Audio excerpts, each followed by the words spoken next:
हम मेहनत वालों ने जब भी मिलकर कदम बढ़ाया, सागर ने रास्ता छोड़ा। सब्सक्राइब कीजिए हमारे एजुकेशनल चैनल को और बेल आइकन दबाइए सबसे पहले वीडियो पाने के लिए। एक बार फिर से आशीष सर की फ्री ऑनलाइन क्लास में आप सभी छोटे छोटे प्यारे प्यारे बच्चों का स्वागत है। 1 दिसंबर और वर्कशीट 19 यानी 19वीं पाठ यानी कि कविता हमारी रहेगी। साथ ही हाथ बढ़ाना, इसका हम पहला भाग आज की वीडियो में करेंगे। मज़ा आपको बहुत आने वाला है। पढ़ेंगे, सीखेंगे, समझेंगे, साथ में गाएंगे भी। जी हाँ, आज मैं आपके साथ और आप मेरे साथ गाओगे, गुनगुनाओगे। तो रेडी हो जाइए। वीडियो को अभी लाइक करके गुरु दक्षिणा मुझ तक जरूर पहुंचाइए। बाद में आप लाइक करना भूल जाते हैं। अगर आपकी पुरानी कोई भी वीडियो छठी क्लास की रह गई हो तो लिंक आपको वीडियो के नीचे डिस्क्रिप्शन में दिया हुआ, पुरानी और नई सभी वर्कशीट वहां से देख सकते हैं। तो प्यारे बच्चों, आज हम पढ़ेंगे जो कविता साथी हाथ बढ़ाना, वो एक गीत है और गीत को लिखा है साहिल लुधियानवी ने। ये इस गीत के गीतकार हैं और ये आपके लिए वसंत पाठ यानी कि 7वां पाठ भी है। तो इस पाठ में क्या कहना चाहते हैं साहिल लुधियानवी? मिलकर काम करने के महत्व को बताया है। यानी कि जब हम किसी काम को मिलकर करते हैं, बहुत सारे भाई बहन, मम्मी पापा सभी एक काम को करते हैं, तो वो काम हमारा बहुत ही आसान हो जाता है और हमें काम को करने में मज़ा भी आता है। जब हम अकेले करते हैं तो हमें बहुत सारी दिक्कतें भी आती है। तो यहाँ पर देखते हैं कि आज की गीत जो हमारे पास है उसमें साहिल लुधियानवी जी क्या आपको कहना चाहते हैं, क्या बताना चाहते हैं। तो गीत को गाएंगे, गुनगुनाएंगे, मेरे साथ गाओगे। तो उससे पहले थोड़ा सा हम इससे पहले समझ लेते हैं, पढ़ लेते हैं। साथी हाथ बढ़ाना, एक अकेला थक जाएगा, मिलकर बोझ उठाना। तो चलिए म्यूजिक के साथ से गाते हैं और मेरे साथ आप भी गाना, ताकि आपको कविता अच्छे से याद हो जाएगी। साथी हाथ बढ़ाना, साथी हाथ बढ़ाना, एक अकेला थक जाएगा, मिलकर बोझ उठाना, साथी हाथ बढ़ाना। हम मेहनत वालों ने जब भी मिलकर कदम बढ़ाया, सागर ने रास्ता छोड़ा, पर्वत ने शीश झुकाया। गाओ मेरे साथ। फौलादी है सीने अपने, फौलादी है बाहें, हम चाहे तो चट्टानों में पैदा कर दे राहें, साथी हाथ बढ़ाना। हाँ, तो प्यारे बच्चों, गाना गीत कैसा लगा आपको और आप में से भी कितने बच्चों ने मेरे साथ गुनगुनाया वो जरूर कमेंट में बताइए। चलो हम इसे समझते हैं। साथी हाथ बढ़ाना यानी कि एक दूसरे का हाथ जब हम बढ़ाते हैं किसी काम को करते हुए, तो एक अकेला थक जाएगा। जब हम किसी काम को करते हैं तो अकेला आदमी, अकेला इंसान उस काम को करते करते करते थक जाता है। आपकी मम्मी जब घर में काम करती है, झाड़ू पोछा, बर्तन, खाना पीना, कितने काम होते हैं, तो मम्मी अक्सर थक जाती है। मिलकर बोझ उठाना, अगर हम मम्मी के साथ मम्मी की हेल्प करते हैं, मिलकर मम्मी की हेल्प कर लेते हैं, तो मम्मी को कैसा लगता होगा कमेंट में मुझे बताएं। साथ ही हाथ बढ़ाना, और आगे कहते हैं कि साथ देने से, हाथ बढ़ाने से और मिलकर काम करने से क्या होता है कि हम मेहनत वालों ने जब भी मिलकर कदम बढ़ाया।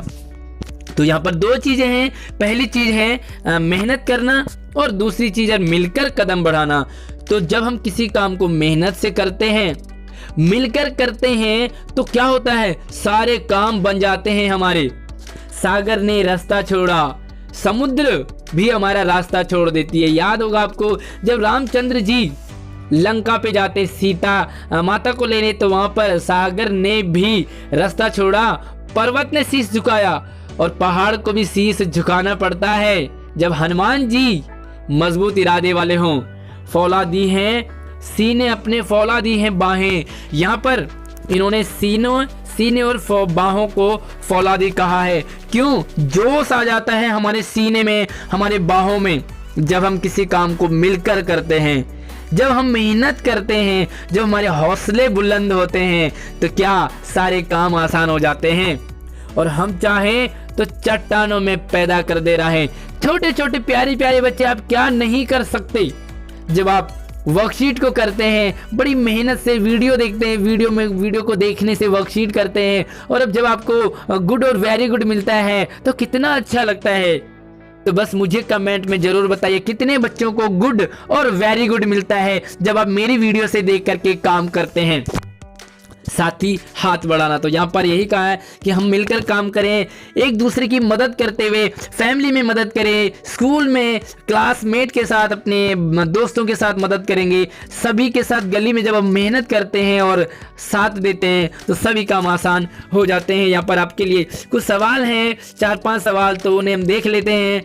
तो ये आपके लिए 5 सवाल हैं और इन 5 को आप यहाँ पर पढ़ लीजिए। तो चलिए मैं 5 के आंसर आपको बता देता हूँ। तो पहला सवाल है कि एक अकेला थक जाएगा, मिलकर बोझ उठाना। आप अपने घर में इस बात को कैसे ध्यान में रखोगे कि एक अकेला थक जाएगा तो मिलकर बोझ उठाना?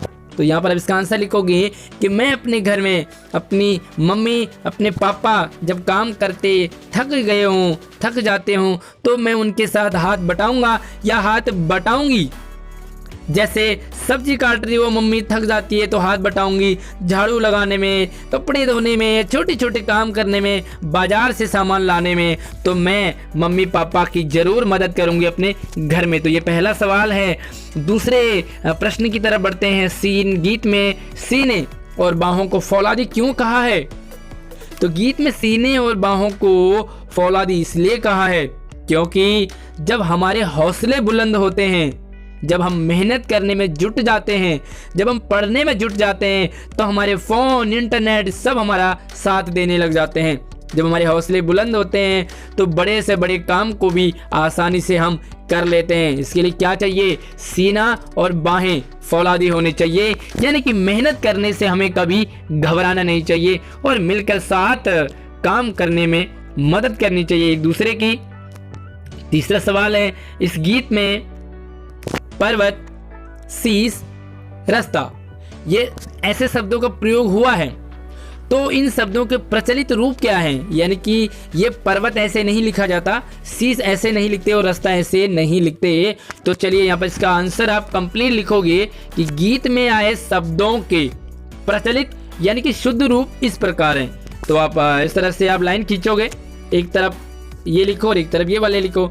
पर्वत, तो पर्वत को इस तरह से लिखते हैं ना, और इसको पहाड़ भी कहते हैं। इसी तरह से शीश, तो इसको शीश इस तरह से लिखते हैं या सिर, ठीक है, इस तरह से लिखोगे। ये रास्ता है तो इसको रास्ता नहीं बल्कि रास्ता कहते हैं या मार्ग कहते हैं। ये आपके लिए तीसरा सवाल। चौथा सवाल है कि सागर ने रास्ता छोड़ा, पर्वत ने शीश झुकाया, गीतकार साहिल जी ने ऐसा क्यों कहा है? इसका आंसर, साहिल जी ने ऐसा इसलिए कहा है क्योंकि जब हम किसी काम को मेहनत से और मिलजुल कर करते हैं तो मंजिल हमें जरूर मिलती है और सभी सागर हमारा रास्ता छोड़ देता है और पर्वत भी शीश झुका देता है। यानी कि हमने जब ठान लिया तो वो काम होके ही रहता है, चाहे सागर हो चाहे पर्वत हो, ये भी हमारे लिए रास्ता छोड़ देते हैं। पांचवा सवाल, आप अपने घर में किस प्रकार एक दूसरे की मदद करते हैं? तो आंसर क्या लिखोगे आप? भैया मदद तो आप करते हो ना, मुझे आपका नहीं पता लगेगा, लेकिन जब मैं छोटा था मैं क्या करता था वो बता दूं। मैं अपने घर में इस अनेक प्रकार से आपस में एक दूसरे की मदद करता, और लड़की है तो करती, इस तरह से लिखोगे। जैसे मम्मी की मदद घरेलू कामों में, सब्जी काटना, झाड़ू पोछा करना, कई बार आटा गूंथ देना, है ना। पापा की मदद ऑफिस से आते ही उन्हें पानी पिलाना, उनका बैग लेना और सही जगह रख देना, है ना। भाई बहनों की मदद कैसे? उन्हें खाना खिलाने में, उन्हें नहलाने धुलाने में और आपस में पढ़ाई लिखाई में, साथ में आप खाना पीना भी आपस में मिलजुल कर खा पी सकते हैं। तो ये है आज की वर्कशीट। कैसी लगी मुझे जरूर कमेंट में बताइए, और गाना कैसा लगा खासकर जरूर बताइए। क्या मैं अगले टाइम से भी आपको गाकर सुनाऊं तो मुझे अब जरूर कमेंट में बताओगे, मैं तभी आगे आपको गाकर सुनाऊंगा। वीडियो को लाइक करके अपने दोस्तों को शेयर कीजिए, चैनल को सब्सक्राइब करने के बाद बेल आइकन जरूर प्रेस कीजिए। धन्यवाद।